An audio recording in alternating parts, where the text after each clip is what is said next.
ஊர்ல ஒரு சிற்பி இருந்தார். சிற்பின்னா அவர் ரொம்ப திறமை உள்ளவர். அதாவது எங்கேயாவது ஒரு கல் கிடந்தா போதும், அதை அப்படியே எடுத்துட்டு வருவார். கொஞ்ச நாள் கழிச்சு அவர் இடத்துக்கு போய் பார்த்தா அழகா ஒரு சிற்பம் உட்காந்துருக்கும். இந்த கல்லாக கிடந்தது சிற்பமாக மாறி இருக்கும். அந்த அளவுக்கு பண்ணிவிடுவார் அப்பேற்பட்ட சிற்பி. எப்படிங்க அவ்வளவு மோசமான ஒரு கல்லில் இருந்து இவ்வளவு அழகாக ஒரு சிற்பத்தை உங்களால் வடிக்க முடிஞ்சுது அப்படின்னு கேட்டால், அது ஒன்றும் பெரிய விஷயம் இல்லைங்க. இந்த சிற்பம் ஏற்கனவே அந்த கல்லுக்குள்ளே இருந்தது. இதை சுற்றி இருக்கிற வேண்டாத பகுதிகளெல்லாம் உளியால் கொத்தி எடுத்துவிட்டேன், அவ்வளவுதான் என் வேலை. உடனே உள்ளே இருந்த இது வெளியில் வந்துட்டுது அப்படிம்பார். அந்த அளவுக்கு திறமைசாலி. ஒரு சின்ன பாறை இல்லைன்னா கருங்கல்ல பார்த்துட்டாருன்னா போகிறோம், விடமாட்டார். அந்த கல்லோட அமைப்பை கவனித்து பார்த்துட்டு இதுக்குள்ளே ஒரு வீரன் ஒளிஞ்சிருக்காம்பார். அவர் கண்ணுக்கு அதுக்கு தெரியும். இந்த கல்லுக்குள்ளே ஒரு துறவி உட்காந்துருக்காரும்பார். நமக்கெல்லாம் வெறும் கல்லாக தான் தெரியும். இந்த கல்லுக்குள்ளே ஒரு நடன மங்கை நடனம் ஆடிக்கிட்டு இருக்கா அப்படிம்பார். உடனே அந்த கல்லை கொண்டுகிட்டு வருவார். அவர் சொன்னது மாதிரியே உள்ளே இருக்கிற அவங்களையெல்லாம் வெளியில் கொண்டுகிட்டு வந்துடுவார். அதாவது வேண்டாத பகுதிகளெல்லாம் கொத்தி எடுத்துருவார். அவர் மொழியில் சொல்ல போனால், இந்த சிற்பிக்கு ரொம்ப நாளாக மனசுக்குள்ள ஒரு ஆசை. அதாவது உண்மை, தூய்மை, இதுக்கு உதாரணமாக இருக்கக்கூடிய புத்தர் சிலையை வடிக்கணும் அப்படிங்கிறது அவரோட ஆசை. ஆனால் அந்த ஆசை நிறைவேறாமலே இருந்துக்கிட்டு வந்தது. அதுக்கு என்ன காரணம்னா, அதுக்கு தகுந்த மாதிரி ஒரு கல் கிடைக்கல. கல் கிடைச்சா அதை செஞ்சுருவார். ரொம்ப காலமாக அங்கே இங்கே தேடி அலைஞ்சார். இந்த புத்தர் சிலை வடிக்கிறதுக்கு பொருத்தமாக ஒரு கல் கிடைக்குமா அப்படின்னு சொல்லி கண்ணில் படுற கல்லையெல்லாம் உத்து உத்து பார்ப்பார். உள்ளே புத்தர் இருக்காரான்னு கவனிப்பார். இருக்கிற மாதிரி எதுவும் தெரியல அவர் கண்ணுக்கு. சரி, இதுக்கு என்ன செய்யலாம்னு யோசனை பண்ணார். நேராக ஒரு புத்த மடாலயத்துக்கு போனார். அங்கே இருக்கிற ஒரு புத்த துறவியை சந்தித்தார். அவர்கிட்ட விசாரித்தார், சுவாமி, புத்தரின் தூய்மை ஒளிஞ்சிருக்கிற அந்த கல் எங்கே கிடைக்கும் அப்படின்னார். அந்த கல் இருக்கிற இடம் எதுன்னு இன்னமும் உங்களுக்கு தெரியலையா அப்படின்னு கேட்டார் துறவி. இல்லைங்க, அதுக்காக தான் அலைஞ்சிக்கிட்டு இருக்கிறேன் அப்படின்னார் இவர். சரி, கவலைப்படாதீங்க, ஏன் கூட வாங்க காட்டுறேன் அப்படின்னு அழைச்சிட்டு போனார். எங்கே போனார்னா, அந்த மடாலயத்தின் பின்பக்கம் போனாங்க. 2 பேரும் போனாங்க. அங்கே போய் பார்த்தா அங்கே ஒரு கிணறு இருந்தது. என்ன அது, நாம் கேட்டது கல், இவர் அழைச்சிட்டு வந்து காட்டுறது கிணறு அப்படின்னு இவருக்கு சந்தேகம். ஒரு மாதிரியாக பார்த்தார். அவர் சொன்னார், துறவி, எட்டி பாருங்க உள்ள அப்படின்னாரு. கிணறுக்குள்ளே என்ன இருக்கும்னு இவருக்கு தெரியாதா, இருந்தாலும் அவர் சொல்கிறாரு அப்படின்னு சொல்லி எட்டி பார்த்தார். பார்த்தா அதில் தண்ணி இருந்தது. அந்த தண்ணியில் தன்னோட உருவம் தெரிஞ்சுது. இப்போ அந்த புத்த ஞானி சொன்னார், துறவியாரே, புத்தரை நாம தான் ஒழிச்சு வச்சிருக்கிறோம், நமக்குள்ளே தான் அவர் மறைஞ்சிருக்கிறார். அவரை அடையாளம் தெரியாதபடி மூடி இருக்கிறது எது தெரியுமா? நம்மக்கிட்ட இருக்கிற கோபம், போலித்தனம், பதட்டம், ஆசை, இதெல்லாம் தான்.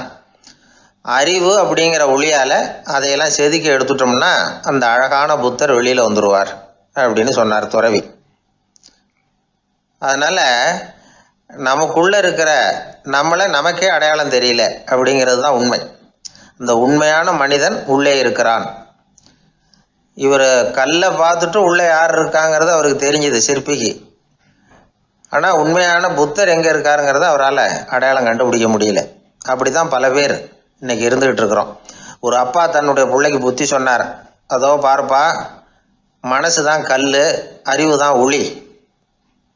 உன்னுடைய மனசுங்கிற கல்லை அறிவுங்கிற ஒளியால் செதுக்கி அழகான மனிதனாக நீ வெளியில் வரணும்னார். அதுக்காக தான்ப்பா தேடிக்கிட்டு இருக்கேன்னா அவன். மனசுங்கிற கல்லை தேடிக்கிட்டு இருக்கிறியா அப்படின்னு கேட்டார். இல்லைப்பா, அறிவுங்கிற ஒளி எங்கே இருக்குன்னு தெரியல எனக்கு, அதை தான் தேடிக்கிட்டு இருக்கிறேன் அப்படின்னு நானா. அதனால் அறிவை தேடிக்கிட்டு இருக்கிறவன் என்னைக்கு உண்மையை கண்டுபிடிக்க போகிறான், அதையே கண்டுபிடிக்க முடியலைங்கும் பொழுது. அதனால் நாம் யார் அப்படிங்கிறது நமக்கு அடையாளம் தெரியணும். அந்த அடையாளம் தெரிஞ்சுட்டா வாழ்க்கையில் வெற்றி நிச்சயம். ஒரு ஊரில் ஒருத்தர் இருந்தார், ரொம்ப நல்லவர். யாருக்காவது ஏதாவது கொடுத்துக்கிட்டே இருப்பார், கொடையாளி. தினமும் யாராவது ஒருத்தருக்கு ஏதாவது கொடுக்கலன்னா அவருக்கு தூக்கம் வராது. அப்படி ஒரு பழக்கம். அது மட்டும் இல்லை, அவர் கொடுக்கறது அடுத்தவங்களுக்கு தெரியாது. அவ்வளவு ரகசியமாக அதை கொடுப்பார். வலது கை கொடுக்கறது இடது கைக்கு தெரியக்கூடாதுன்னு சொல்லுவாங்கள்ல, அது மாதிரி அவர். ஒரு நாள் ராத்திரி அவர் ஏற்கனவே தயாராக கட்டி வச்சிருந்த பணம் முடிச்ச கையில் எடுத்துக்கிட்டு வீட்டை விட்டு வெளியில் வந்தார். தெருவில் இறங்கி நடந்தார். இன்னைக்கு யாருக்கு தர்மம் செய்யறது அப்படின்னு யோசனை பண்ணிட்டு இருட்டில் நடந்து வந்துகிட்டு இருக்கிறார். யாரோ ஒருத்தர் எதிரில் வர்றது மாதிரி தெரிஞ்சுது. உடனே அவர் கிட்ட போனார். தன்கிட்ட இருந்த பணம் முடிச்சு அவசரமாக அவர் கையில் திணிச்சுட்டு திரும்பி வந்துட்டார். அப்பாடா, ஒரு வழியாக யாருக்கும் தெரியாமல் இன்னைக்கு தர்மம் பண்ணியாச்சு அப்படிங்கிற மகிழ்ச்சி, மன நிறைவு அவர் முகத்தில். நிம்மதியாக தூங்கினார். அப்புறம் எழுந்திரிச்சார். மறுநாள் காலையில் ஊரு பூரா ஒரே பேச்சு. என்ன பேச்சுன்னா, நேற்று ராத்திரி ஒரு திருடன் கையில் யாரோ பணத்தை கொடுத்துட்டு போயிருக்கிறாங்க அப்படின்னு எல்லாரும் பேசிக்கிட்டு இருக்கிறாங்க. இதை கேள்விப்பட்டதும் அந்த பெரியவருக்கு ரொம்ப வருத்தமாக போச்சு. அடடா, போயும் ஒரு திருடனுக்காக உதவி பண்ணியிருக்கிறோம், பிரயோஜனம் இல்லாமல் போட்டுதே அப்படின்னு நினைச்சார். சரி, இன்னைக்கும் யாருக்காவது உதவி பண்ணணும் அப்படின்னு முடிவு பண்ணினார். ராத்திரி நேரம் வந்தது.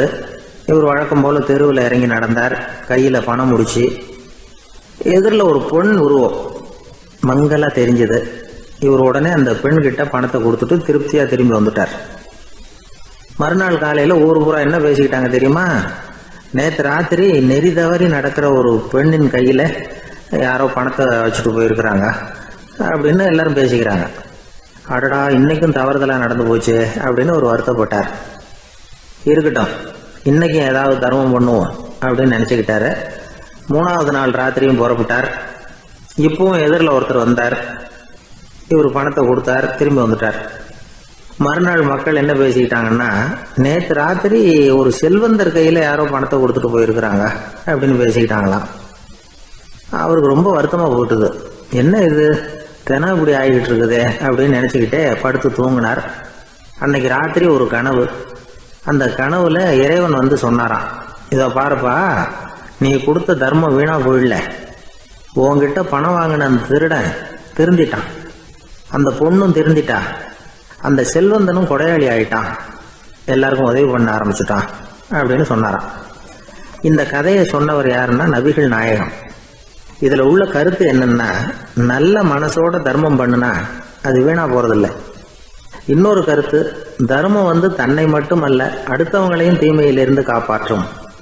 இதுதான் நாம புரிஞ்சிக்க வேண்டியது. இந்த காலத்திலேயும் இது மாதிரி சில சம்பவங்கள் நடக்கிறது உண்டு.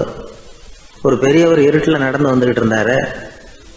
எதிரில் வந்த ஒருத்தன் வலுக்கட்டாயமாக ஒரு கையை பிடிச்சி ஒரு பண முடிப்பை கொடுத்து வச்சுக்க சொல்லிவிட்டு விலகி போயிட்டான்.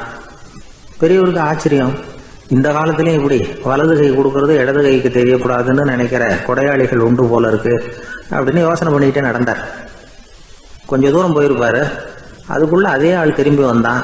கொடுத்த பண முடிப்பை திருப்பி கொடுங்க அப்படின்னு கேட்டு வாங்கிட்டான். இவருக்கு ஒன்றும் புரியல. ஏன் இப்படி பண்றேன்னார். அது ஒன்றும் இல்லைங்க, கொஞ்ச நேரம் இதை உங்ககிட்ட கொடுத்து வச்சிருந்தேன், அவ்வளவுதான் அப்படின்னா. ஏன்னு கேட்டார். என்னை பின்னாடி போலீஸ் தேடிக்கிட்டு வந்துகிட்டு இருக்குது, அதுதான் அப்படி பண்ணேன், இப்போ போயிட்டுது, இனிமேல் ஒன்றும் பயமில்லை அப்படின்னு சொல்லிவிட்டு அவன் பாட்டுக்கு நடந்து போகிறான். ஒரு விவசாயி விதைக்கிறதுக்காக வயல்வெளி பக்கம் போகிறார். விதைகளை அள்ளி வீசினார். அப்போ என்ன ஆச்சுன்னா, சில விதைகள் வந்து பாதை ஓரத்தில் விழுந்தது, சில விதைகள் முள் செடிகள் மண்டி இருந்த புதருக்கு இடையில் விழுந்தது, சில விதைகள் நல்ல நிலத்தில் விழுந்தது. பாதை ஓரத்தில் விழுந்த விதை என்ன ஆச்சுன்னா, அதெல்லாம் பறவைகள் கண்ணில் போட்டுவிட்டுது. உடனே வந்து உட்காந்து கொத்தி தின்னுட்டு போட்டுது. அதிகமாக மண் இல்லாத பாறை பகுதியில் விழுந்த விதையெல்லாம் லேசாக வேர் விட்டு முளைக்க ஆரம்பிச்சிது. அதுக்கப்புறம் வேர் கீழேயும் ஆழமாக போக முடியல, மேலேயும் சூரிய வெப்பம் அதிகம் தாங்க முடியல, எல்லாம் காஞ்சி கருகி போட்டுது. புதர் பகுதியில் சில விதைகள் விழுந்தது இல்லையா, முள் செடிகள் காடாக மண்டி போயிருந்தது. அதனால் முளைச்சி வர்ற செடிக்கு நெருக்கடி அதிகமாக போட்டுது, சரியாக வளர முடியல, விளைச்சலும் சரியா இல்லை. நல்ல நிலத்தில் விழுந்த விதைகள் மட்டும் நல்லா முளைச்சிது, நல்லா வளர்ந்தது, விளைச்சலும் பிரமாதமாக இருந்தது. இந்த கதையை சொல்லிவிட்டு கேட்க செவியுள்ளோர் கேட்கட்டும் அப்படிங்கிறார் இயேசு பெருமான். ஆமாம், இயேசு கடலில் நின்ற படகு ஒன்றில் உட்காந்துருக்கிறார். கடற்கரையில் ஏராளமான மக்கள் உட்காந்துருக்கிறாங்க. அந்த சமயத்தில் தான் இயேசு வந்து ஓமைகள் மூலமாக மக்களுக்கு பல உண்மைகளை சொல்லிகிட்டு இருக்கிறார். மக்கள் அந்த கதையை கேட்டுட்டு ஒன்றும் புரியாமல் முழிக்கிறாங்க. அதை கவனித்த இயேசு அந்த ஓமையை விளக்க ஆரம்பித்தார். இதில் அந்த விதைக்கிறவர் தான் இறைவன். அவருடைய வார்த்தைகளை விதைக்கிறார். அந்த வார்த்தைகளை கேட்கிற மக்கள் அந்த விழுந்த விதைகள் மாதிரி 4 வகையானவர்கள். சில பேர் பாதை ஓரத்தில் விழுந்த விதைகள் மாதிரி இறைவன் வார்த்தைகளை அவங்க கேட்குறாங்க. ஆனால் தீய எண்ணங்கள் செய்கைகள் மூலமாக விதைக்கப்பட்ட வார்த்தைகள் அழிஞ்சு போடுது. இறைவன் வார்த்தைகளை கேட்ட உடனே மகிழ்ந்து போய் உடனே சில பேர் அதை ஏற்றுக்கிறாங்க. இவங்கெல்லாம் அந்த பாறை பகுதியில் விழுந்த விதைகள் மாதிரி. அதனால் இவங்கெல்லாம் வேறு இல்லாதவங்க. கொஞ்ச காலத்துக்கு இறை வார்த்தைகளுக்கு கீழ்ப்படிந்து நடப்பாங்க. அதனால் ஏதாவது இடைஞ்சல் ஏற்பட்டால் உடனே தடுமாறுவாங்க. தங்கள்கிட்ட இருக்கிற நல்ல பண்புகளை விட்டுட்டு பாவ வழிகளுக்கு போயிடுவாங்க. முள் செடிகளுக்கு இடையில் விழுந்த விதைகள் மாதிரி உள்ளவங்க யாருன்னா, இவங்களுக்கு உலக கவலை உண்டு, செல்வத்தின் மீது மயக்கம் உடையவர்கள். உலக ஆசைகள் இவங்களுக்குள்ளே பூந்துடுறதுனால அங்கே இருக்கிற நல்ல பண்புகள் மறைஞ்சு போயிடுது. அதனால் அவங்களும் உபயோகம் இல்லாதவங்களாக ஆயிடுறாங்க. நல்ல மனிதர்கள் நல்ல நிலத்தில் விழுந்த விதைகளுக்கு ஒப்பானவர்கள். இவங்க இறை வார்த்தையை கேட்குறாங்க, அதை ஏற்றுக்கிறாங்க, அவங்களும் நல்லபடியாக வாழுறாங்க, அடுத்தவங்களுக்கும் உபயோகமாக இருப்பாங்க. இதுதான் இயேசு சொன்ன விளக்கம். நல்ல வார்த்தைகளை கேளுங்கள், நல்ல வார்த்தைகளை ஏற்றுக்கொள்ளுங்கள், அடுத்தவங்களுக்கு உபயோகமாக இருங்க. இதுதான் பெரியவங்கள்லாம் நமக்கு சொல்லுகிற உபதேசம். ஒரு அப்பா தன்னுடைய மகனுக்கு உபதேசம் பண்ணார். இதை பாருப்பா, நல்ல வார்த்தைகளை கேட்கணும், எப்போதுமே மகன் அப்பா பேச்சை கேட்கறது நல்லது அப்படின்னாராம். நீ ஏதாவது ஒரு தப்பு பண்ணால் என் தலையில் ஒரு முடி நரைச்சி வெள்ளையாக போடும்பா, நீ செய்கிற ஒவ்வொரு தப்புக்கும் என் தலையில் ஒவ்வொரு முடி வெள்ளையாயிடும் அப்படின்னாராம். பையன் யோசிச்சான், அப்பா இப்போ தான் எனக்கு புரியுது, தாத்தாவோட தலைமுடி பூராவும் வெள்ளையாக இருக்கிறதுக்கு என்ன காரணம்ங்கிறது எனக்கு இப்போ தான் புரியுது அப்படின்னானா. எனக்கு ஒரு உதவி செய்யணும் அப்படின்னு நம்மளை பார்த்து ஒருத்தர் கேட்குறாருன்னு வச்சுங்களேன், உடனே நாம் அவரை பார்த்து என்ன உதவின்னு கேட்போம். இதுதான் சராசரி மனிதர்களின் இயல்பு. ஆனால் ஒருத்தர் எனக்கு ஒரு உதவி செய்யணும் அப்படின்னு கேட்ட உடனே என்ன உதவின்னு கூட கேட்காம சரி செய்கிறேன் அப்படின்னு ஒத்துக்கிறது இருக்கு பாருங்கள், அது கொஞ்சம் அபூர்வம். அந்த காலத்தில் ஒருத்தர் இருந்தார். அவர் எப்படி தெரியுமா, உதவி கேட்குறவங்க நல்லவங்களா கெட்டவங்களா அப்படின்னு கூட பார்க்கல, தனக்கு நன்மையா தீமையா அப்படின்னு கூட பார்க்கல, உதவி செய்கிறேன்னு புறப்பட்டு விட்டார். அவர் யார் தெரியுமா, அவர் தான் நல சக்கரவர்த்தி. அவர் மாதிரி நாமும் உதவி கேட்குறவங்களுக்கு உடனே உதவி செய்கிறதுக்கு தயாராக இருக்கணும் அப்படின்னு சொன்னார் ஒரு ஆன்மீக பேச்சாளர்.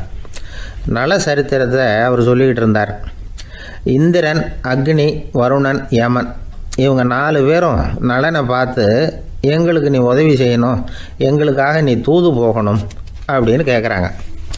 யாருக்கிட்ட தூது போகணும், என்ன காரியத்துக்காக போகணும் அப்படின்னு கேட்கணும்ல. நலன் அப்படி கேட்கவே இல்லை, உடனே சரின்னு ஒத்துக்கிறான். அதுக்கப்புறம் அவங்க விவரம் சொல்கிறாங்க, என்ன உதவி, யாருக்கிட்ட தூது போகணும் அப்படிங்கிற விவரத்தை சொல்கிறாங்க.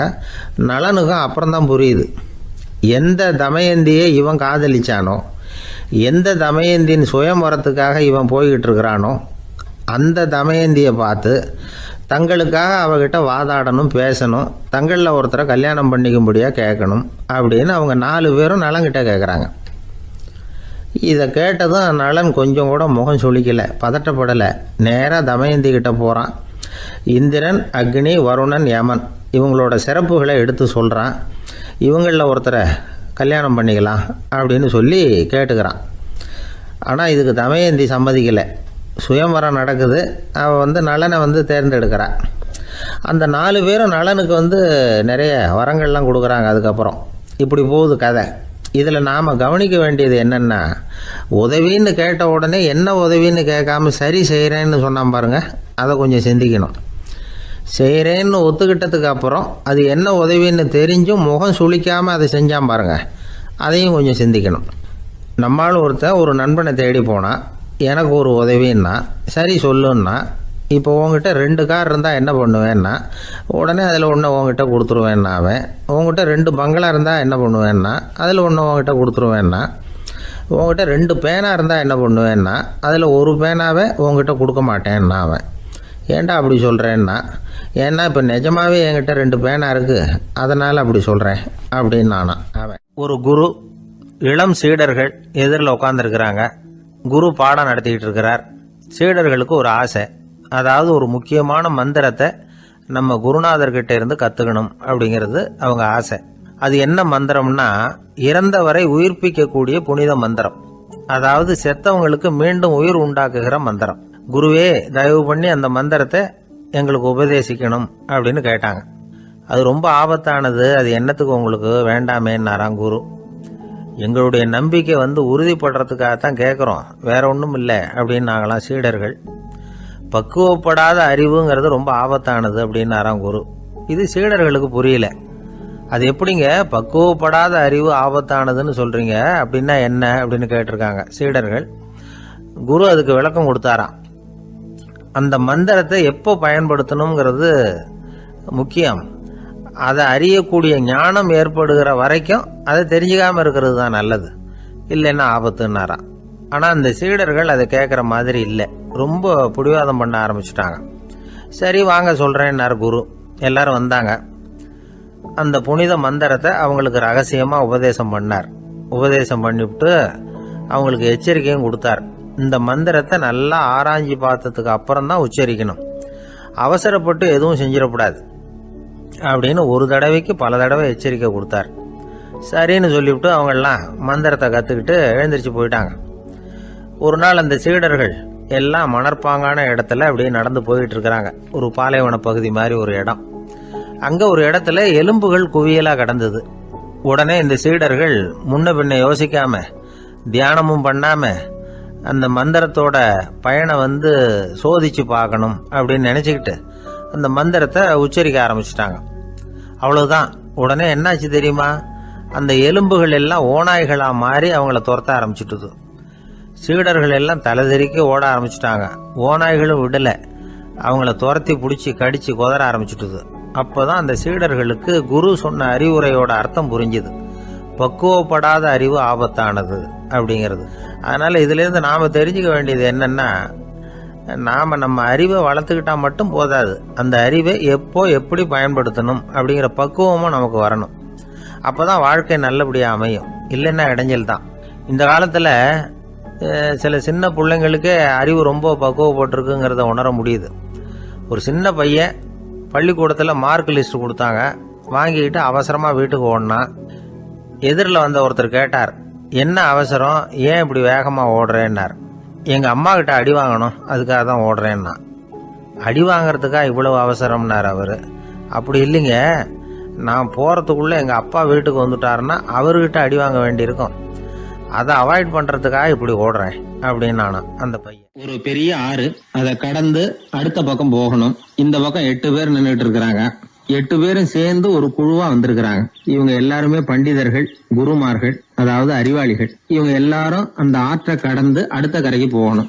அப்புறம் அங்கிருந்து பக்கத்துல இருக்கிற ஒரு ஊருக்கு போய் சேரணும். கரை ஓரமா ஒரு படகு கட்டி கிடந்தது, அதுல ஏறி உக்காந்தாங்க. அது மூலமா அடுத்த கரைக்கு போய் சேர்ந்தாங்க. அங்க போய் கரையேறின உடனே அவங்களுக்குள்ள ஒரு விவாதம். அறிவாளிகள் இல்லையா, அதனால ஒருத்தர் சொன்னார், இந்த படகு நமக்கு உதவி செஞ்சிருக்குது, அது செஞ்ச உதவி மூலமா தான் நாம 8 பேரும் இந்த ஆற்றை கடந்து இந்த பக்கம் வந்திருக்கிறோம். இது செஞ்சிருக்கிற உதவிக்கு நாம நன்றி செலுத்தணும், பதில் மரியாதை செய்யணும். அதை எப்படி செய்யறது அப்படின்னார். இன்னொருத்தர் அதுக்கு ஒரு யோசனை சொன்னார். நமக்கு உதவி செஞ்சிருக்கிற இந்த படகுக்கு மரியாதையும் நன்றியும் செலுத்துகிற முறையில அதை நாம எல்லாரும் நம்ம தலைமையில சுமந்துகிட்டு போறதுதான் நியாயம். ஏன்னா நம்ம அது சுமந்தது இல்லையா, அதுக்கு பதிலா நாம அதை சுமக்கணும், அதுதான் சரியான நன்றியா இருக்கும் அப்படின்னார்.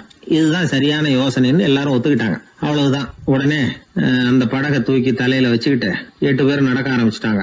அப்படியே அவங்க போக வேண்டிய கிராமத்துக்கு போய் சேர்ந்தாங்க. அந்த ஊர் மக்களுக்கு இது வேடிக்கையா இருந்தது. ஆச்சரியமா அவங்கள பார்த்தாங்க. ஏங்க எதுக்காக இப்படி செய்யறீங்க அப்படின்னு கேட்டிருக்கிறாங்க. படகுங்கிறது மனிதர்களை கரை சேர்க்கறதுக்காகத்தானே இருக்குது, நாம அதை எதுக்காக சுமக்கணும், அதை ஆற்றங்கரையிலேயே விட்டுட்டு வந்திருக்கலாமே அப்படின்னாங்க. இதுக்கு அந்த 8 பேர்ல ஒருத்தர் சொன்னாராம், என்ன இப்படி சொல்றீங்க, உங்களுக்கு நன்றி உணர்வே கிடையாதா, நீங்க நன்றி கெட்டவங்களா இருக்கிறீங்க, நாங்க நன்றி உடையவர்களா இருக்கிறோம்.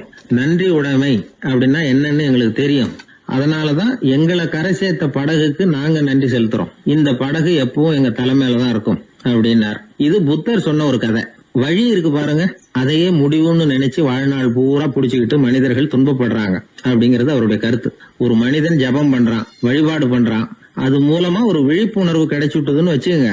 அதுக்கப்புறம் எதுக்கு அந்த ஜபமும் வழிபாடும், தூக்கி எறிஞ்சிட வேண்டியதானே. ஆனா மனுஷன் அப்படி பண்றது இல்ல. வழிபாட்டையே லட்சியமா வச்சுக்கிட்டு அதையே கெட்டியா புடிச்சுக்குவான். அந்த ஜபத்துக்கு அவன் ஒரு கைதி ஆயிடுறான். அதனால அதை விட்டுட்டு அவனால வெளியில வர முடியல. வழிபாடு மூலமா சாதிச்சுடலாம் அப்படின்னு நினைக்கிறது தப்பு அப்படிங்கிறார் ஓஷோ. ஜபம்ங்கிறது ஒரு முள். காலில் குத்துன முள்ளை எடுக்கிறதுக்கு இன்னொரு முள்ளை பயன்படுத்துறோம். முள்ளை எடுத்தாச்சு, அப்புறம் என்ன, 2 முள்ளையும் வீசி எறிஞ்சிட வேண்டியது தானே. 2 முள்ளுக்குமே இனிமே பிரயோஜனம் இல்லை. பழைய முள் இருந்த இடத்துல புதிய முள்ளை குத்தி வச்சா வலிதான் தொடரும். அப்படி செய்யறவன் முட்டாள். ஆனா இப்படிப்பட்ட முட்டாள்களுக்கு உலகத்துல பஞ்சமே இல்லைங்கிறார் அவர். அதனால வழிபாடு ஜபம் அப்படின்னு எல்லாம் சொல்றோமே, அதையெல்லாம் கூட விழிப்புணர்வோடு பயன்படுத்தணும். நம்ம ஆள் ஒருத்தன், அவன் என்னன்னா காலில் ஒரு முள்ளை தைச்சுக்கிட்டான், இன்னொரு முள்ளால அதை எடுத்துக்கிட்டு இருக்கிறான். ரொம்ப நேரமா முயற்சி பண்ணிட்டு இருந்தான். கடைசியா அப்பாடா எடுத்தாச்சு அப்படின்னு சொல்லிவிட்டு மறுபடியும் முள் எடுக்க ஆரம்பிச்சான். என்னப்பா இது, அதுதான் முள்ளை எடுத்துட்டிய, அதுக்கப்புறம் என்னத்துக்கு முயற்சி பண்ணிட்டு இருக்கிறேன்னு கேட்டாங்க. இதுக்கு அவன் சொல்றான், ஏற்கனவே தச்சிருந்த முள்ளை எப்பவோ எடுத்துட்டேன், அதை எடுக்கிறதுக்காக உபயோகப்படுத்திக்கிட்டு இருந்தேனே இன்னொரு முள்ளு, அது இப்போ உள்ள மாட்டிக்கிட்டு இருக்குது, அதனாலதான் மறுபடியும் முதல்ல இருந்து ஆரம்பிக்கிறேன் அப்படின்னா. இப்படி வாழ்க்கையில முதல்ல இருந்து ஆரம்பிக்கிறவர்களும் அதிகம், முதல்லயே இருந்துகிட்டு இருக்கிறவங்களும் அதிகம்.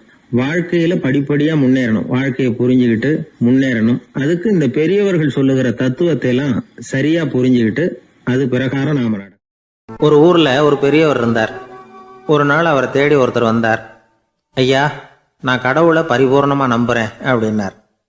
சரி, அந்த நம்பிக்கை உனக்கு எப்படி வந்ததுன்னு கேட்டார் இவர். அவர் சொல்ல ஆரம்பிச்சார். ஐயா, எனக்கு கல்யாணம் ஆகி 10 வருஷம் ஆச்சு, ஆனாலும் குழந்தை பாக்கியம் இல்லை. அதுக்கு என்ன காரணமாக இருக்கும்னு நான் யோசனை பண்ணிகிட்டு இருந்தப்போ நண்பர் ஒருத்தர் ஒரு ஆலோசனை சொன்னார். உனக்கு மதப்பற்று இல்லை, எந்த கடவுளையுமே நம்ப மாட்டேங்கிற, அதுதான் காரணம். கடவுளை நம்பு, உனக்கு குழந்தை பாக்கியம் கிடைக்கும் அப்படின்னார். அவர் அப்படி சொன்னாரே தவிர எனக்கு சந்தேகம்தான்.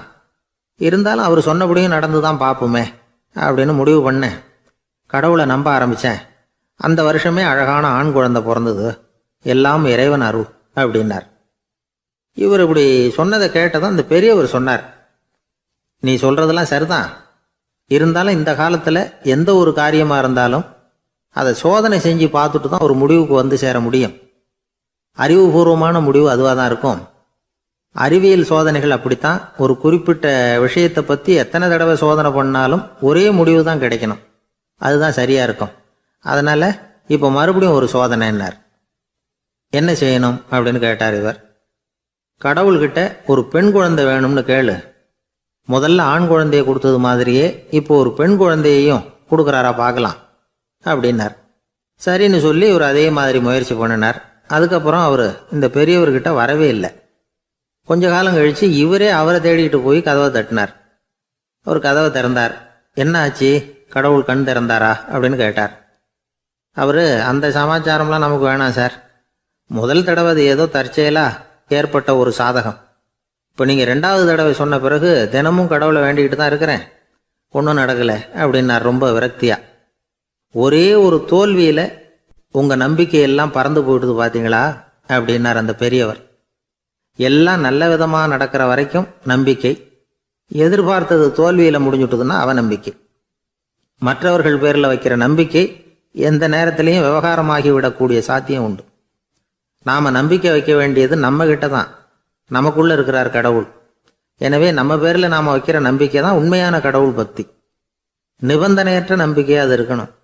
எல்லாம் நல்லபடியாக நடந்துக்கிட்டு இருந்தா எந்த முட்டாளுக்கும் நம்பிக்கை வரத்தான் செய்யும் அப்படிங்கிறது ஒரு பெரியவர் கருத்து.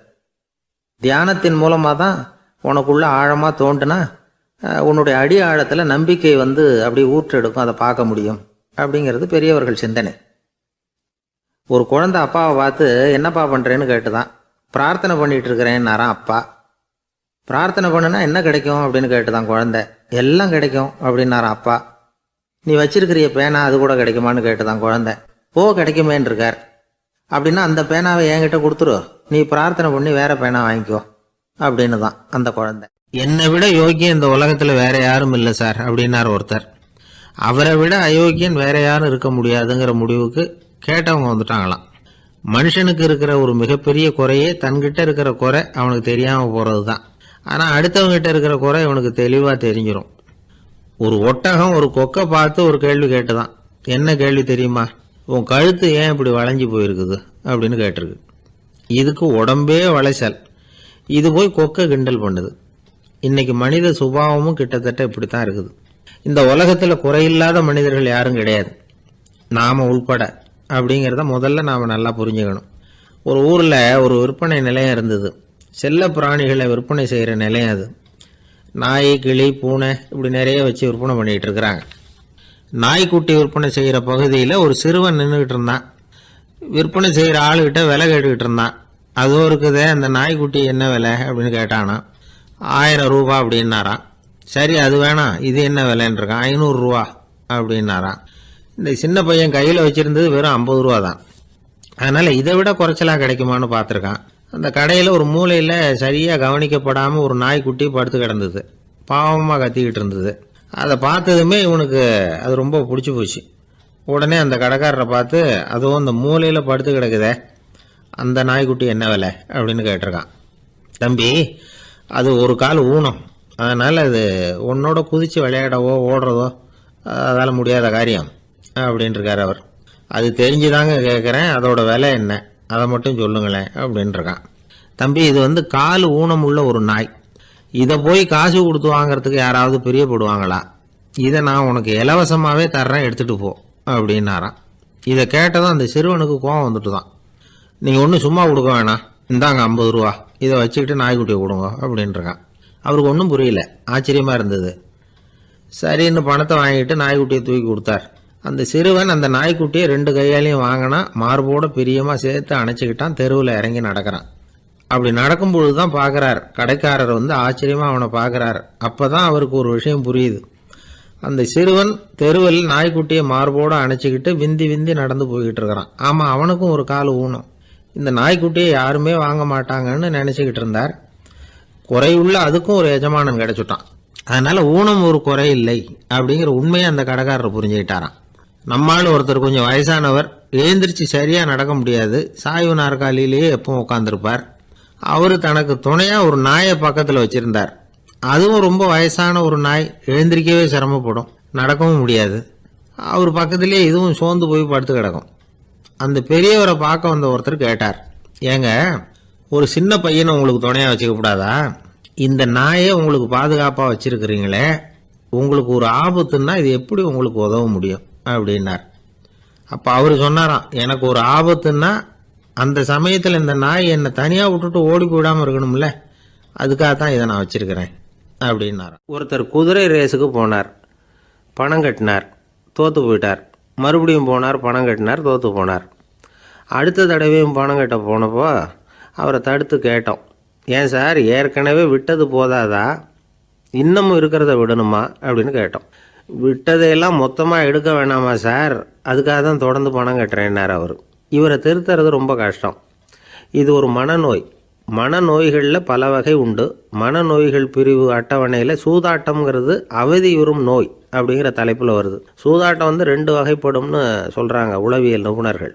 ஒரு வகை எப்படின்னா, நண்பர்களோடு சேர்ந்துக்கிட்டு மகிழ்ச்சியும் கிளர்ச்சியும் அடையிறதுக்காக ஈடுபடுறது.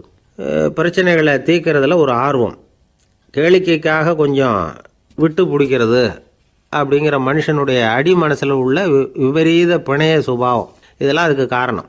இன்னொரு வகை எப்படின்னா, சூதாட்டத்தில் ஈடுபட்டு ஒரு கட்டாய நிலைமைக்கு ஆளாயிடுறது. ஈடுபடு அப்படின்னு மனசு ஒரு வெறித்தன்மையை தூண்டிக்கிட்டே இருக்கும். இப்படிப்பட்டவங்களுக்கு நாம் தோத்துக்கிட்டு இருக்கோங்கிறது தெரியும், நாம் ஜெயிக்கிறதுக்கான சந்தர்ப்பம் இல்லைங்கிறதும் தெரியும். இதனால் நமக்கும் கஷ்டம், நம்ம சுற்றி இருக்கிறவங்களுக்கும் கஷ்டங்கிறதும் புரியும். அப்படி இருந்தும் சூதாடுவாங்க. இதுக்கு காரணம் சூதாடியின் பகற்கனவு அப்படிங்கிறாங்க நிபுணர்கள். இந்த நிலைமைக்கு கட்டாய சூதாட்டம் அல்லது நிர்பந்த சூதாட்டம் அப்படின்னு பேர் வச்சிருக்கிறாங்க. இப்படிப்பட்ட ஆசாமி இருக்கிறது பூரா விட்டுருவான், கடன் வாங்குவான், திருடுவான், இருந்தாலும் என்னைக்காவது ஒரு நாள் ஜெயிச்சிருவேன் அப்படின்னு சொல்லிக்கிட்டே இருப்பான்.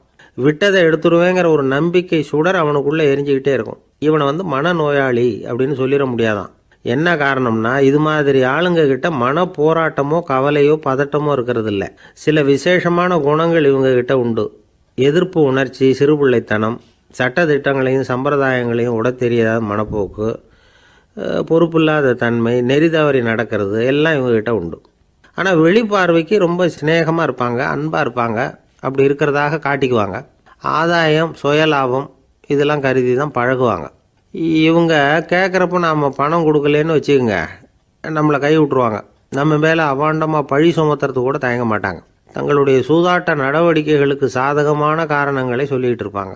நீ வேணும்னா பாரு, ஒரே நாளில் நான் இழந்ததையெல்லாம் மீட்டு லட்சாதிபதி ஆறேன்னா இல்லையா பாரு அப்படிம்பாங்க. தோற்று போகிறத ஒரு படிப்பினையாக இவங்க எடுத்துக்கிறதே இல்லை. தோற்று போகிறதுலேயே இவங்களுக்கு ஒரு அலாதியான சுகம். தனக்குத்தானே துன்பத்தை வரவழைச்சிக்கிட்டு இன்பம் அடையிறதுக்கு தன்வதை சுகம் அப்படின்னு பேர். இவங்கெல்லாம் அந்த ரகம். சில பேர் எப்படி தெரியுமா, மந்திர எண்ணங்களை வரவழைச்சிக்கிறது, சூதாடுறதுக்காக ஆஃபீஸில் கையாடல் பண்ணுறது, அடுத்தவங்க கிட்ட இருந்து திருடுறது. இந்த மந்திர எண்ணம் தீவிரமாச்சுன்னா ஒரு மாதிரியாக பேச ஆரம்பிச்சிருவாங்க. தோல்வி தான் சார் வெற்றிக்கு முதல் படியும்பாங்க. தன்னால் பகடக்காய்களையும் குதிரை ஓட்டிகளையும், அதாவது இந்த ஜாக்கிகள், அதெல்லாம் கட்டுப்படுத்த முடியுங்கிற பித்து நிலைக்கு இவங்கெல்லாம் தள்ளப்பட்டுருவாங்க. சில சூதாடிகள் ஆராய்ச்சி பார்த்ததில் என்ன தெரிய வந்தது தெரியுமா, அவங்கெல்லாம் குழந்தை பருவத்தில் அன்புக்காக ஏங்கினவங்களாம், புறக்கணிக்கப்பட்டவங்களாம், உதவிகளை பெற முடியாதவங்க, இப்படிலாம் இருந்திருக்கிறாங்க. இவங்க வளர வளர மற்றவங்க சௌகரியம் பற்றி அக்கறை இல்லாதவங்களாக ஆயிடுறாங்க. அதிர்ஷ்ட தேவதை தன்னோடு இருக்கிறாங்க அப்படிங்கிற அசையாத நம்பிக்கை இவங்களுக்கு. இவங்களை திருத்துறது ரொம்ப கஷ்டம். அதனால் பந்தயம், சூதாட்டம் இது மாதிரியான விஷயங்களை விட்டு விலகியே இருக்கிறது தான் நமக்கு நல்லது. ஒரு ஆள் சொன்னான், என்னுடைய குதிரை வேகமாக ஓடுறதுக்கு என்ன வழி அப்படின்னு கால்நடை மருத்துவர்கிட்ட யோசனை கேட்டேன். அவர் ஒரு பாட்டில் நிறைய மாத்திரைகளை கொடுத்து தினம் 2 மாத்திரை வீதமாக கொடுக்க சொன்னார். முதல் நாள் 2 மாத்திரையை கொடுத்துட்டு அது மேலே ஏறி உட்கார்றதுக்கு போனேன். அவ்வளவுதான். அதுக்குள்ளே அது அம்பு மாதிரி பாஞ்சு ஓடி போச்சு. நான் இன்னும் உட்காரவே இல்லை, அதுக்குள்ளே பாஞ்சு ஓடி போச்சு அப்படின்னா. அடடா, அப்புறம் நீங்கள் என்ன பண்ணீங்க அப்படின்னு கேட்டாங்க. என்ன பண்ணுறது, மீதி மாத்திரை பூராவே நான் முழுங்கி விட்டு அதுக்கப்புறம் துரத்தி பிடிச்சி அது மேலே ஏறி உட்காந்தேன் அப்படின்னா அவன். ஒருத்தன் கூட நாம் சண்டை போடுறோம், அதில் நாமளே ஜெயிச்சு விட்றதா வச்சுக்குவோம். நம்ம மனசுக்கு சந்தோஷமாக தான் இருக்கும், இருந்தாலும் உள் மனசில் ஒரு பயமும் உண்டாகலாம். தோற்று போனவன் சும்மா இருப்பானா, அவன் மறுபடியும் எப்போ சந்தர்ப்பம் வரும்னு எதிர்பார்த்துக்கிட்டு தானே இருப்பான். அதனால வெற்றியின் ஒரு பக்கம் சந்தோஷமா இருந்தாலும் இன்னொரு பக்கம் பயமா தான் இருக்கும். ஒரு மன்னன் இருந்தான், நிறைய பேரோட அவன் சண்டை போட்டான், ஜெயிச்சான், பல நாடுகளை வென்றான். அதனாலேயே அவன் மனசுக்குள்ள ஒரு பயம் உண்டாயிட்டுது. பகை மன்னர்கள் எல்லாம் படையெடுத்துக்கிட்டு வந்துட்டா என்ன பண்றது அப்படிங்கிற பயம். எல்லாரும் இப்ப இருக்கிற இந்த மாளிகையை கைப்பற்றிக்கிட்டா என்ன பண்றது அப்படின்னு யோசனை பண்ணா நடுங்க ஆரம்பிச்சிட்டான். ஏன் ஒரு மாதிரியா இருக்கிறீங்க அப்படின்னு கேட்டார் அமைச்சர். இவன் விவரத்தை சொன்னான். 2 பேருமா சேர்ந்து ஒரு திட்டம் போட்டாங்க. அதன் பிரகாரம் ஒரு பெரிய மாளிகை ஒண்ண புதுசா கட்டினாங்க. அதுக்கு ஜன்னல்லாம் எதுவும் கிடையாது. உள்ள போறதுக்கு வெளியில வர்றதுக்கு ஒரே ஒரு கதவு மட்டும்தான் உண்டு. அதை தவிர அந்த மாளிகைக்கு வேற எந்த வழியும் கிடையாது. ஒரு சின்ன துவாரம் தெரிஞ்சா கூட அதையும் சுத்தமா அடைச்சுட்டாங்க. ஒரே ஒரு கதவு வச்சானே, அந்த வழியை பாதுகாக்கிறதுக்கும் ஏராளமான வீரர்களை காவலுக்கு நிறுத்தி வச்சிருக்கிறாங்க. இவ்வளவும் பண்ணி முடிச்சதுக்கு அப்புறம் தான் அந்த மன்னனுக்கு மனசு திருப்தியா இருந்துதான். ஒரு நாள் அந்த ராஜாவும் அமைச்சரும் அந்த ஒரு கதவு வழியா வெளியில வந்திருக்கிறாங்க மெதுவா. என்ன அமைச்சரே, எப்படி நம்ம ஏற்பாடு அப்படின்னு அட்டகாசமா சிரிச்சுக்கிட்டே கேட்டானா ராஜா. அபாரம்னார் அமைச்சர். அவர் வேற என்ன சொல்லுவார். இவங்க 2 பேரும் இப்படி பேசிக்கிட்டதை அங்க வீதி ஓரமா உட்கார்ந்து இருந்த ஒரு பெரியவர் கேட்டுட்டு அவரு சிரிச்சாராம். அவரு சிரிக்கிறத பார்த்தும் மன்னனுக்கு கோவம் வந்துட்டுது. அதை பார்த்ததும் ஏன்பா சிரிக்கிறேன்னு கேட்டிருக்கார். அதுக்கு அந்த பெரியவர் சொன்னாராம், ரொம்பவும் புத்திசாலித்தனமா தான் இந்த மாளிகையை கட்டி இருக்கிறீங்க, ரொம்ப பாதுகாப்பா தான் இருக்குது, இருந்தாலும் ஒரு குறை தெரியுதுன்னார்.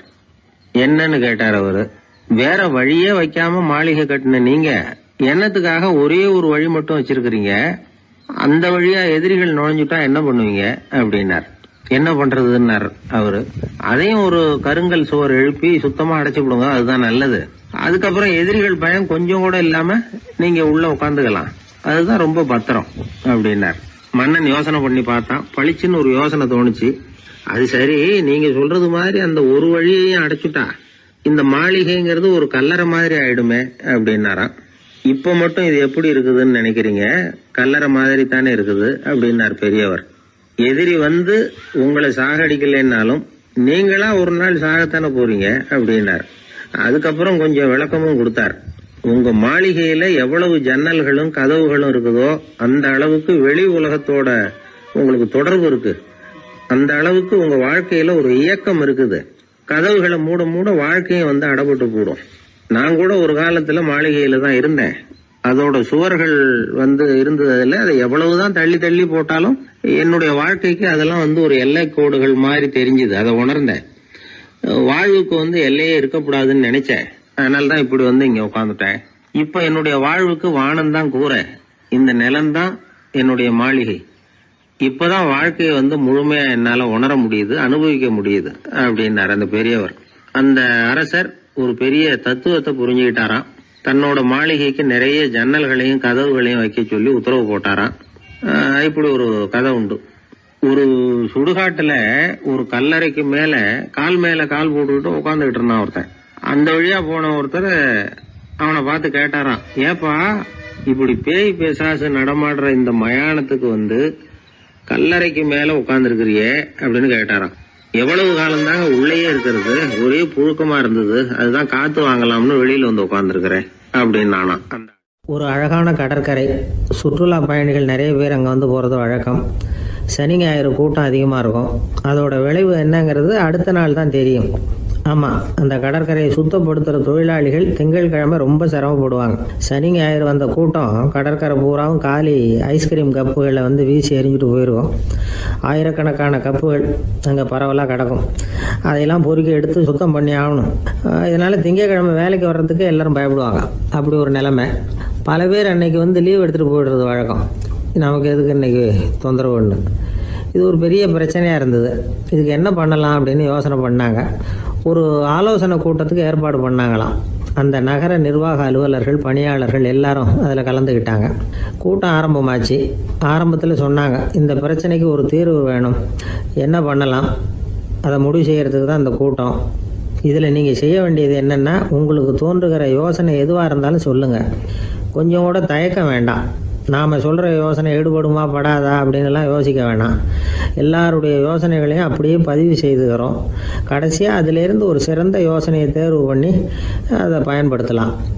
இந்த சந்தர்ப்பத்தில் இன்னொரு முக்கியமான வேண்டுகோள், எவ்வளவு சாதாரணமான யோசனையாக இருந்தாலும் சரி, அது சொல்லும் பொழுது அடுத்தவங்க வந்து ஏளனம் செய்யக்கூடாது. இது ஒரு பெரிய யோசனையா அப்படின்னு சொல்லி எதையும் அலட்சியப்படுத்தக்கூடாது. இதுதான் அந்த கூட்டத்தின் ஆரம்பத்தில் செய்யப்பட்ட அறிவிப்பு. உடனே அந்த கூட்டத்தில் இருந்தவங்க ஆளுக்கு ஒரு யோசனை சொல்ல ஆரம்பித்தாங்க. ஒருத்தர் எழுந்திருச்சார், இங்கே வர்ற சுற்றுலா பயணிகள்கிட்ட ஆளுக்கு $10 ஒரு டெபாசிட் மாதிரி வைப்பு பணமாக வாங்கிக்கணும். காலி ஐஸ்கிரீம் கப்பை திருப்பி கொடுத்தா அந்த பணத்தை திருப்பி கொடுத்துடலாம். இப்படி ஒரு ஏற்பாடு பண்ணிக்கிட்டா கப்புகளை தேடி பொறுக்கிட்டு இருக்க வேண்டியதில்லை, எல்லாம் ஒரே இடத்துக்கு வந்து சேர்ந்துடும். அப்படியே நாம் வந்து தூக்கிட்டு போய் ஒரு இடத்துல கொட்டி விடலாம் அப்படின்னாரு. இன்னொருத்தர் எழுந்திரிச்சார், கப்பை வந்து கீழே போட்டால் $50 அபராதம் அப்படின்னு அங்கங்கே போர்டு எழுதி வச்சுடலாம். கப்புகளை போடுறதுக்கு அங்கங்கே பெரிய கூடைகளை வச்சுடலாம். நாம் சாவகாசமாக அந்த கூடைகளை சேகரம் பண்ணிக்கலாம் அப்படின்னாராம்.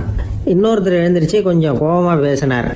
கப்புகளை வந்து அவங்க வாயிலேயே திணிச்சு விடணும், அதுகளை முன்னு சாப்பிட்டு பார்த்தா தான் தெரியும் அது எவ்வளவு கஷ்டங்கிறது அப்படின்னு ரொம்ப கடுமையாக பேசியிருக்காரு.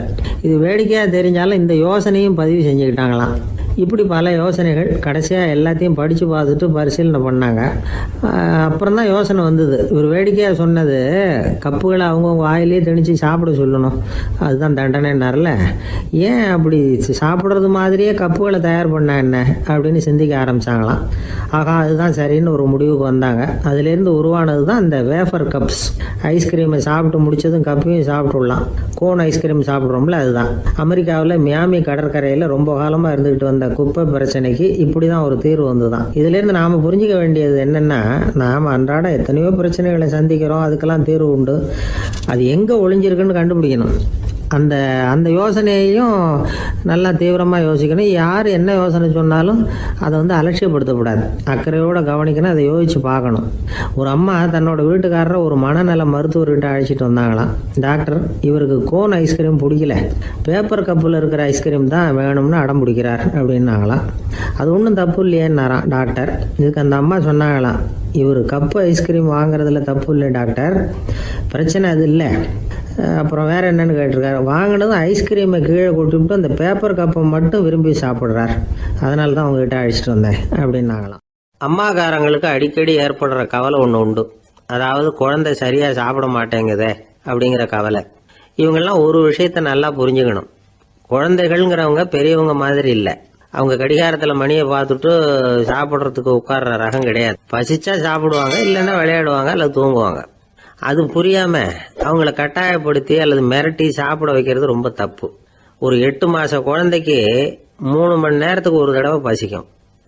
அந்த நேரம் பார்த்து சாப்பாடு கொடுத்தா அடம் பண்ணாமல் அது பாட்டுக்கு சாப்பிட்ரும்.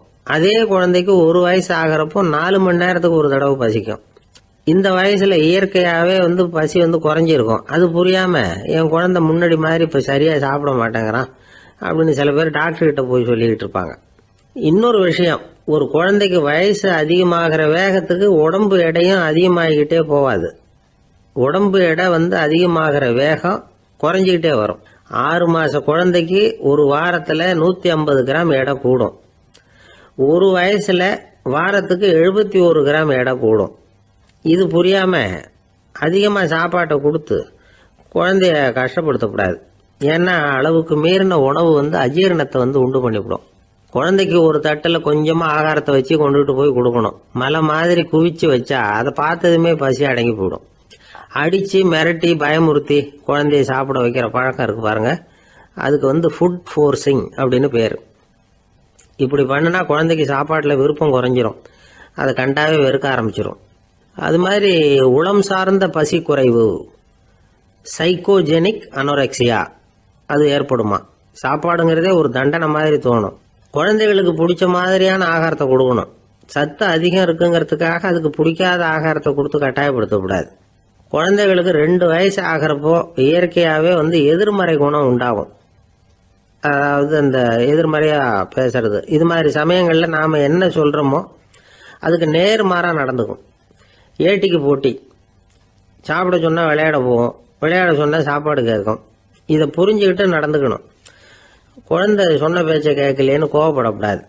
குழந்தை வளர வளர பிடிவாத குணம் வர்றது சகஜம்.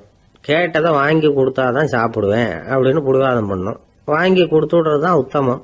நீங்களும் அதுகிட்ட பிடிவாதம் பண்ணிட்டு இருக்கக்கூடாது. ஏன்னா கேட்டது கிடைக்கலையேங்கிற ஏமாற்றம் கூட குழந்தையோட பசியை குறைச்சிரும். கேட்டது கிடைச்சிட்டா பசி அதிகமாகும், கொடுத்ததை மளமளன்னு சாப்பிட்றோம். குழந்தைகளுக்கு கண்ட கண்ட நேரத்தில் சாப்பிட்றதுக்கு எதையாவது வாங்கி கொடுத்துக்கிட்டு இருந்தா சாப்பாட்டு நேரத்தில் சாப்பிடாம அடம் பண்ண ஆரம்பிச்சிடும். பள்ளிக்கூடம் போகிற பிள்ளைங்க காலை உணவை சரியாக சாப்பிட மாட்டாங்க. அச்சம், அவசரம், பரபரப்பு இதெல்லாம் தான் காரணம். பள்ளிக்கு புறப்படுறதுக்கு ஒரு 3/4 மணி நேரத்துக்கு முன்னாடியே சாப்பாடு போட்டுருங்க, அது சரியாக போடும். படிக்கிற குழந்தைகள் உடல் சோர்வு, மனச்சோர்வு இது காரணமாக கூட சாப்பிட மறுக்கிறது உண்டு. இப்போ உதாரணமாக சாயந்தரம் விளையாடி விட்டு வீட்டுக்கு வந்ததும் சாப்பிட சொன்னால் வேணாம்பாங்க. இது உடல் சோர்வு. ரொம்ப நேரம் வீட்டு பாடங்களை செஞ்சு முடித்த கையோடு சாப்பிட சொன்னாலும் அவங்களால சரியாக சாப்பிட முடியாது. இது உளச்சோர்வு, அதாவது மனச்சோர்வு. இதை தவிர குழந்தைகளுக்கு உடல் நலக்குறைவு ஏற்பட்டால் கூட சாப்பிட மறுக்கிறது உண்டு. சில மருந்து மாத்திரைகள் கூட பசியை குறைச்சிரும். அதனால் சரியாக தெரிஞ்சுக்கிட்டு குழந்தைகளை சாப்பிட வைக்கணும். அது புரியாமல் கையில் சாப்பாட்டு தட்டை வச்சுக்கிட்டு குழந்தைகளை விரட்டிக்கிட்டு அலையக்கூடாது. ஒரு சின்ன பையன் சொன்னான், எங்கள் அம்மா சாப்பாடு போடுறது தெரிஞ்சா நான் உடனே வீட்டை விட்டு வெளியில் ஓடி போடுவேன் அப்படின்னா. ஏன் அப்படி பண்ணுறேன்னு கேட்டோம். எங்கள் அப்பா கூட அது மாதிரி தான் சார் பண்ணுவார் அப்படிங்கிறான். எது ரொம்பவும் கஷ்டமான காரியம் அப்படின்னு கேட்டார் ஒருத்தர். ஒருத்தருக்கு ஒருத்தர் சண்டை போடாமல் இருக்கிறது தான் ரொம்ப கஷ்டமான காரியம் அப்படின்னு தோணுது. ஒரு நாட்டுக்கும் இன்னொரு நாட்டுக்கும் சண்டை, நாட்டுக்குள்ளேயே ஒரு குரூப்புக்கும் இன்னொரு குரூப்புக்கும் சண்டை. ஏன் சண்டை போட்டுக்கிறீங்கன்னு கேட்டு பாருங்கள். நாங்கள் சமாதானத்துக்காக தான் சண்டை போட்டுக்கிறோம் அப்படிம்பாங்க. வாழறதுக்காக பிறந்த மனுஷன் லட்சியத்துக்காக உயிரை விட தயார் அப்படின்னு சொல்லிகிட்டு இருப்பான். அப்படி உயிரை விடுறவங்கள நாமளும் பாராட்டுவோம். ஆனால் ஒன்றுமில்லாத விஷயங்களுக்கெல்லாம் சண்டை போடுறவங்களெல்லாம் அப்படிப்பட்டவங்களையும் சரி உயிரை விடுறவங்களையும் சரி என்னென்னு சொல்கிறது. யுத்தங்களாலேயும் சண்டைகளாலேயும் நாம் அடையிறது என்னங்கிறது ஒரு பக்கம் இருக்கட்டும், இழக்கிறது என்ன தெரியுமா? ஏராளமான உயிர்கள். ரத்தம் சிந்துறதுக்கு நான் தயார் அப்படின்னு மார்தட்டி சொல்லலாம். ஆனால் ரத்தம் சிந்தினா உயிர் காத்துக்கிட்டு இருக்க தயார் இல்லை. அதாவது உயிர் நமக்காக காத்துக்கிட்டு இருக்க தயார் இல்லை. இழக்கிற ரத்தத்தை ஈடுகட்டினா தான் உயிரை காப்பாற்ற முடியும். அதனால் இது சம்பந்தமாக ஆராய்ச்சி செய்கிற கட்டாயம் ஏற்பட்டு போச்சு. அதோட விளைவாக புதுசாக ஒன்றை கண்டுபிடிச்சிருக்கிறாங்க. அதுதான் செயற்கை ரத்த பொடி. இப்போ இந்த திடீர் சாம்பார் பொடி, திடீர் ரசப்பொடி, திடீர் காப்பி பொடி இப்படிலாம் சொல்கிறோம்ல, அது மாதிரி இது திடீர் ரத்த பொடி. இஸ்ரேல் ஒரு சின்ன நாடு, மக்கள் தொகை குறைச்சல், அதோட போர்கள் வேறு. அதனால் காயம்பட்டவங்களை காப்பாற்றியே தீர வேண்டிய கட்டாயம். காப்பாற்றணும்னா ரத்த இழப்பை தடுக்கணும். அப்படின்னா உடனடியாக புது ரத்தம் செலுத்தி ஆகணும். திடீர்னு ரத்தம் வேணும்னா எங்கே போகிறது? அதுவும் கிடைக்கிற ரத்தம் சேர்கிற குரூப்பாக இருக்கணும். ஒரு வேடிக்கை பார்த்தீங்களா, நான் வேறு குரூப்பு நீ வேறு குரூப்புன்னு இவன் சண்டை போடுறான். இதில் அடிபட்டவனுக்கு ரத்தம் கொடுக்க போனால் அதுலேயும் அது வேறு வேறு குரூப்பாக இருக்குது. அது ரத்தமும் வேறு வேறு குரூப்புன்னு சொல்லிகிட்டு இருக்குது. எந்த குரூப்பு ரத்தம் வேணும், அது உடனடியாக கிடைக்கலன்னா என்ன பண்ணுறது? இப்படிப்பட்ட கஷ்டம்லாம் நமக்கு வந்துடுது. இதுக்காக தான் விஞ்ஞானிகள் இந்த ரத்த பொடியை கண்டுபிடிச்சிருக்கிறாங்க. அதாவது ஒரு ஆள் அடிபட்டு போட்டான்னு வச்சுங்களேன், அவனுக்கு ரத்தம் கிடைக்கல, உடனே என்ன பண்ணலாம்? இந்த சுத்தப்படுத்தப்பட்ட தண்ணீரை கொஞ்சம் எடுத்துக்க வேண்டியது, அதில் இந்த ரத்த பொடியை கரைக்க வேண்டியது. இப்போ இந்த செயற்கை ரத்தம் வந்து தயாராகிட்டுது. இதை அந்த ஆள் உடம்புல ஏற்றி விட்டுற வேண்டியது. இயற்கையாக நம்ம உடம்புல இருக்கிற ரத்தம் என்னென்ன வேலை செய்யுதோ அதே வேலையை இதுவும் செய்யும். அதாவது ஆக்சிஜனை உடம்புல எல்லா இடத்துக்கும் எடுத்துகிட்டு போகுது. அந்த வேலையை இந்த செயற்கை ரத்தமும் செஞ்சுடுது. ஆனால் ஒரு விஷயம், இந்த செயற்கை ரத்தம் ஒரு அவசரத்துக்கு தான் உபயோகப்படுத்தலாம், ஒரு முதல் உதவி மாதிரி. அதை அப்படியே நிரந்தரமாக விட்டுற முடியாது. பின்னாடி வந்து தேவையான குரூப்பு உண்மையான ரத்தம் கிடைச்ச உடனே அதை செலுத்திக்கணும். உண்மையான ரத்தத்தை 20லேருந்து 40 நாள் வரைக்கும் தான் பாதுகாக்க முடியும். அதுவும் குளிர்பதன பெட்டியில். அதுக்குள்ளே உபயோகப்படுத்தலைன்னா அது வீணாக போயிடும். இந்த ரத்த பொடி அப்படி இல்லை, எவ்வளோ நாள் வேணும்னாலும் அப்படியே வச்சுருக்கலாம். குளிர்பதன பெட்டியும் தேவையில்லை. ஆனால் ஒன்று, இது தண்ணியில் கலந்து செயற்கை ரத்தமாக ஆக்கிவிட்டா அதோட வலு 72 மணி நேரம் தான், அதாவது 3 நாள். அதுக்குள்ளே அந்த ஆசாமியை எங்கேயாவது ஆஸ்பத்திரிக்கு தூக்கிட்டு போய் உண்மையான ரத்தத்தை கொடுத்துடணும். சண்டையில் அடிபடுறவங்க, சாலை விபத்தில் அடிபடுறவங்க, இவங்களுக்கெல்லாம் அவசரத்துக்கு கை கொடுத்து உதவுறது இந்த செயற்கை ரத்த பொடி. அதுக்கப்புறம் நாம் கொடுக்குற ரத்தம் தான் அவங்கள காப்பாற்றணும். இன்றைக்கி வந்து ரத்தத்தை தானமாக கொடுக்க தயாராக இருக்கிற நல்ல உள்ளங்கள் ஏராளம். எவ்வளவு ஆக்சிடெண்ட்டு, ஆப்ரேஷன், இதில் சம்மந்தப்பட்டவங்களை வந்து காப்பாற்றுறது நாம் தானமாக கொடுக்குற ரத்தம் தானே. ஒரு ஆக்சிடெண்ட்டு, ஒரு ஸ்கூட்டர் ஒரு ஆள் மேலே மோதி விட்டுது, பார்த்து வரக்கூடாதா அப்படின்னா அந்த ஆள், நீ தான் பார்த்து நடக்கணும், ஏன்னா 20 வருஷமாக நான் அந்த ஸ்கூட்டரை ஓட்டிகிட்டு இருக்கிறேன் அப்படின்னானா இவன். இதுக்கு அவன் சொன்னானா, நீ தான் பார்த்து ஓட்டணும், ஏன்னா 40 வருஷமாக நான் இப்படி நடந்துக்கிட்டு இருக்கிறேன் அப்படின்னானா. ஒரு குழந்தை பிறந்து தான் ஒரு வீட்டில், அந்த குழந்தைக்கு என்ன பேர் வைக்கிறதுங்கிறது ஒரு தகராறு. இந்த குழந்தைக்கு என்ன பேர் வைக்கிறதுங்கிறதுல தகராறு வந்துடுது.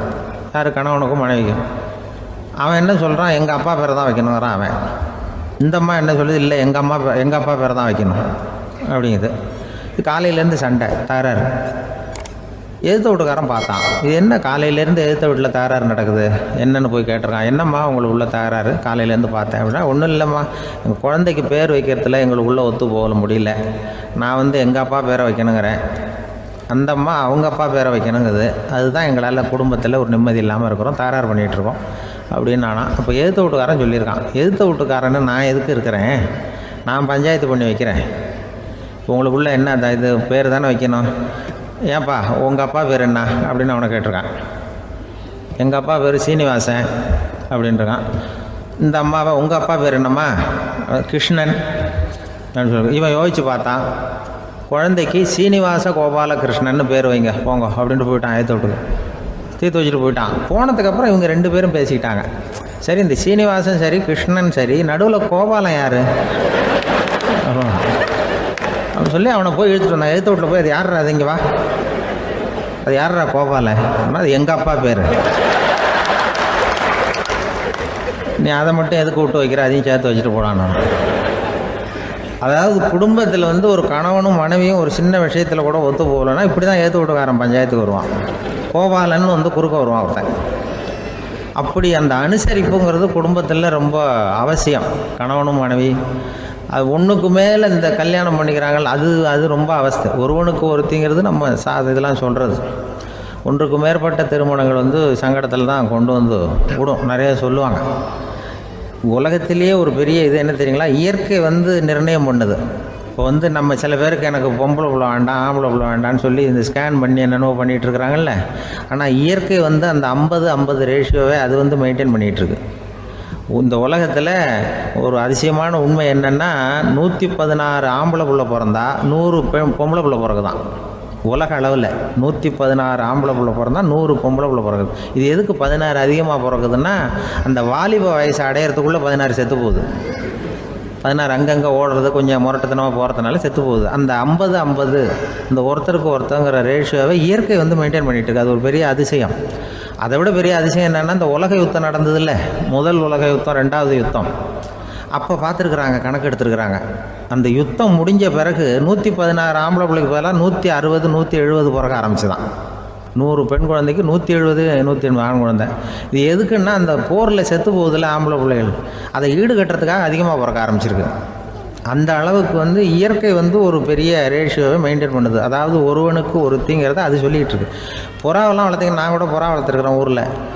புறா வளர்த்திங்கன்னா ஒரு தடவைக்கு 2 முட்டை தான் விடும் ஒரு வீட்டுக்கு. அந்த 2 முட்டையும் குஞ்சு பறிச்சுன்னா அதில் ஒன்று வந்து ஆணாக இருக்கும், ஒன்று பொண்ணாக இருக்கும். அது எந்த முட்டை ஆண் எந்த முட்டை பெண்ணுங்கிறத இயற்கை நிர்ணயம் பண்ணுது.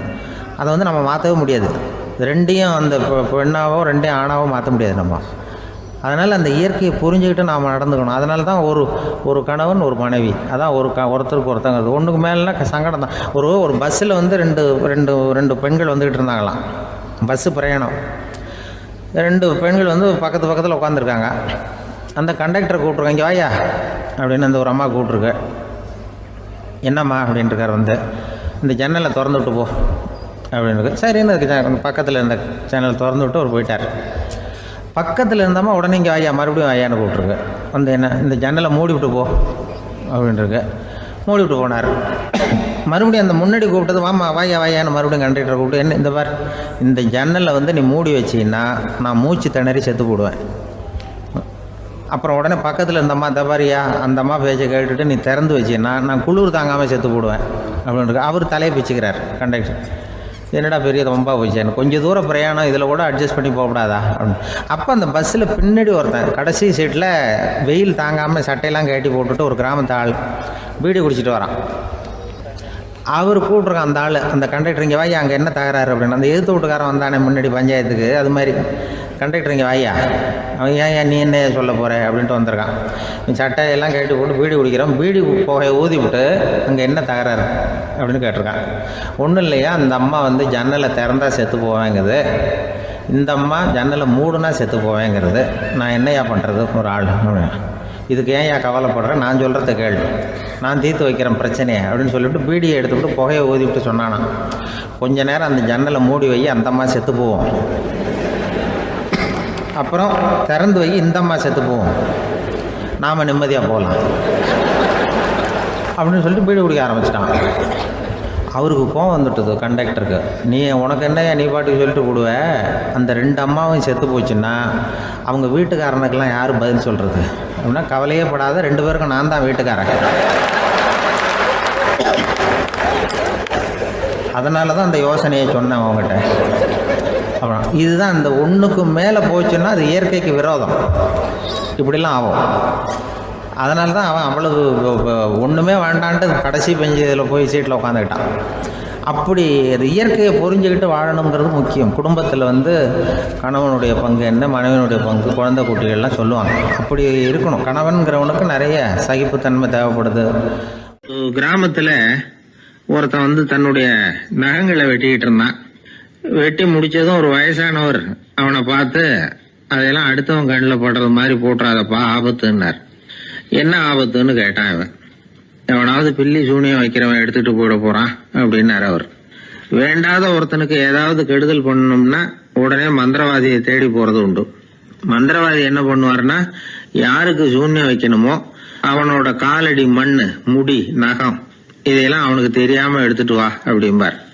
இது மட்டும் இல்ல, அழுக்கு துணி, வேறு மனித உருவம் மாதிரி செய்யப்பட்ட பொம்மை, இதெல்லாம் கூட மந்திரவாதிகள் பயன்படுத்துறது உண்டு. இதெல்லாம் ஏமாத்து வேலை. மனிதனுடைய முடி, நகம் இதெல்லாம் வெட்ட வெட்ட வளருது இல்லையா, அதனால அதுக்குள்ள உயிர் இருக்கிறதாக ஆதி மனிதர்கள் நம்பி இருப்பாங்க.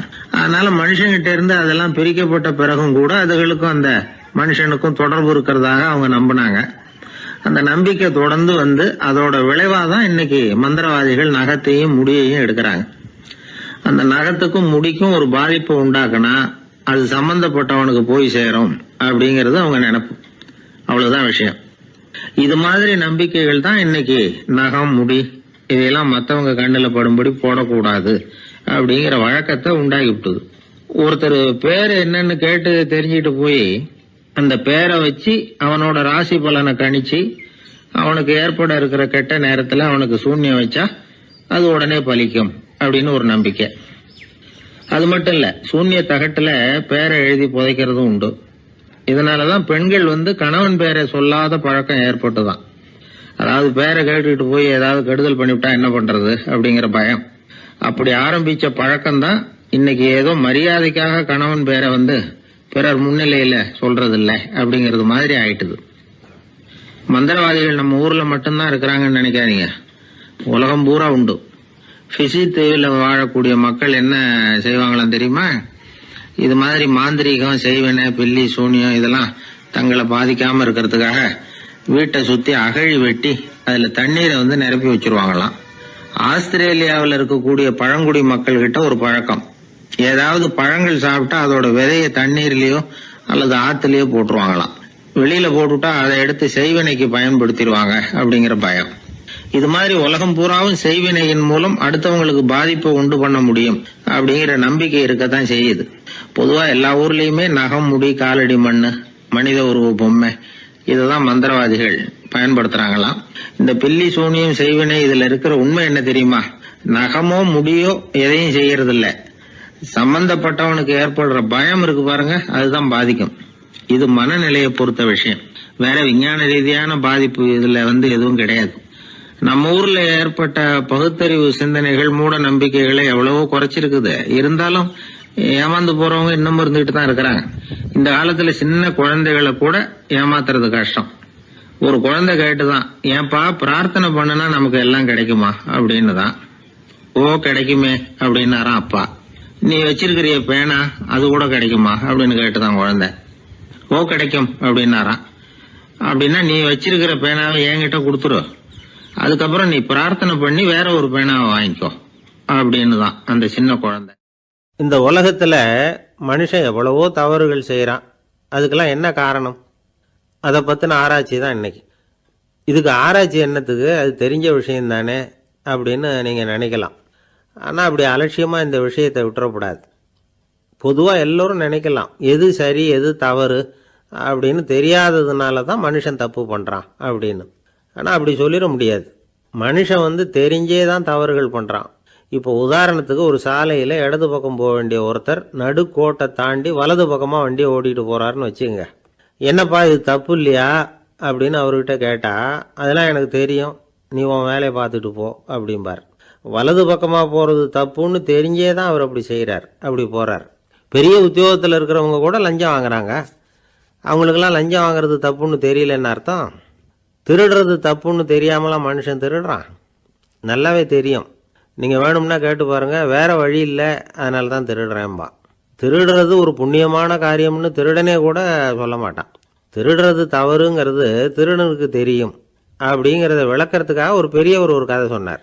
அதாவது 2 திருடர்கள் 2 பேரும் சேர்ந்து ஒரு வீட்டுக்கு போய் ஒரு 10,000 ரூபாயை திருடிட்டு வந்துடுறாங்க. ஒரு காட்டு வழியாக வந்துகிட்டு இருக்கிறாங்க. இன்னும் விடியல.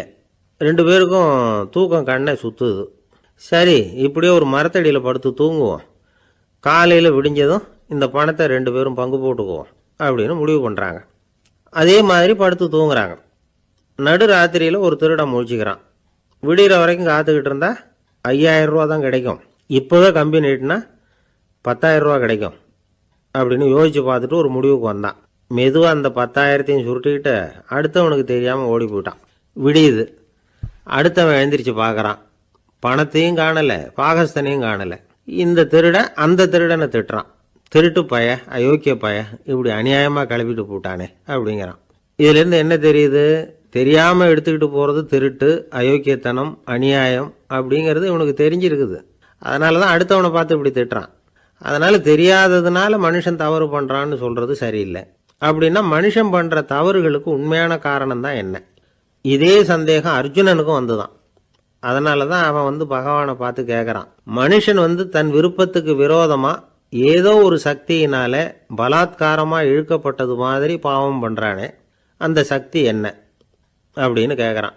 இதுக்கு பகவான் பதில் சொல்கிறார், காமமும் குரோதமும் தான் அந்த சக்திகள், அதாவது ஆசையும் சினமும்.